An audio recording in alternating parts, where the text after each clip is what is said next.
మీ business ఏదైనా మీ ఊర్లో promotion చేయాలంటే అది సుమన్ టీవీతోనే సాధ్యం. ఇప్పుడే సంప్రదించండి. నమస్తే, వెల్కమ్ టు సుమన్ టీవీ. నేను మీ అమర్నాథ్. ప్రజెంట్ మనం విశాఖపట్నం భీమిలి నియోజకవర్గం మధురవాడలో ఉన్నటువంటి జడ్పీహెచ్ హై స్కూల్ దగ్గర అయితే ఉన్నాము. సో ఈరోజు జరుగుతున్నటువంటి ఉపాధ్యాయ ఎమ్మెల్సీ ఏదైతే ఉందో ఈ యొక్క జడ్పీహెచ్ హై స్కూల్ అయితే కనుక ఎన్నికల కేంద్రంగా అయితే కనుక ధృవీకరించారు. ఇందులో భాగంగా ఈ ఎన్నికలు అయితే కనుక మొదలైనవి. బ్యాలెట్ ప్రక్రియ ద్వారా కనుక ఇందులోని ఎన్నికలు అయితే కొనసాగుతున్నాయి. సో శాంతి భద్రతల నడుమ పోలీసు వారి సెక్యూరిటీ మధ్య ఈ యొక్క ఎన్నికలు అయితే కనుక సాఫీగా ఉపాధ్యాయ ఎమ్మెల్సీ జరుగుతుంది ఎన్నికలు.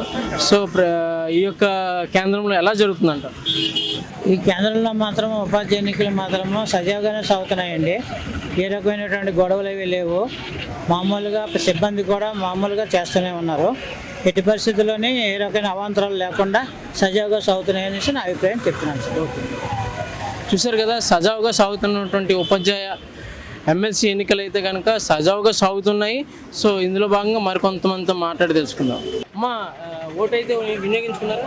వినియోగించుకున్నాం. ఓకే, ఎలా ఎంతసేపు పడుతుందంట? లోపలికి వెళ్ళిన తర్వాత 2 to 3 minutes టైం పడుతుంది అంతే. ఓకే అమ్మ, మీరు ఓటుకి అయితే వినియోగించుకున్నామండి. సో ఎలా బాగానే అవుతుందమ్మా? బాగా అవుతుంది. ఎంతసేపు పడుతుంది సగటుగా ఒక మనిషికి ఓటు వేయడానికి? ఒక 5 నిమిషాలు పడుతుంది అంతే. బ్యాలెట్ ప్రక్రియ కదా? బ్యాలెట్ ప్రక్రియ. సో థ్యాంక్ యూ అండి. ఈరోజు విశాఖపట్నంలో 13 సెంటర్స్లో టీచర్స్ ఎమ్మెల్సీ ఎలక్షన్ జరుగుతున్నాయి. మేము పొద్దున నుండి తిరుగుతున్నాం. ప్రతి చోట పోలీస్ బందోబస్తు పెట్టడం జరిగింది. ఎక్కడ ఓటర్స్ కూడా ఎటువంటి ఇబ్బంది లేకుండా ఓట్ చేస్తున్నారండి. శాంతియుతంగా జరుగుతుంది. సాయంత్రం 4 వరకు కంటిన్యూ అవుతుంది. పోలీస్ తరఫున అన్ని విధంగా కోఆపరేషన్ కూడా చేస్తాము.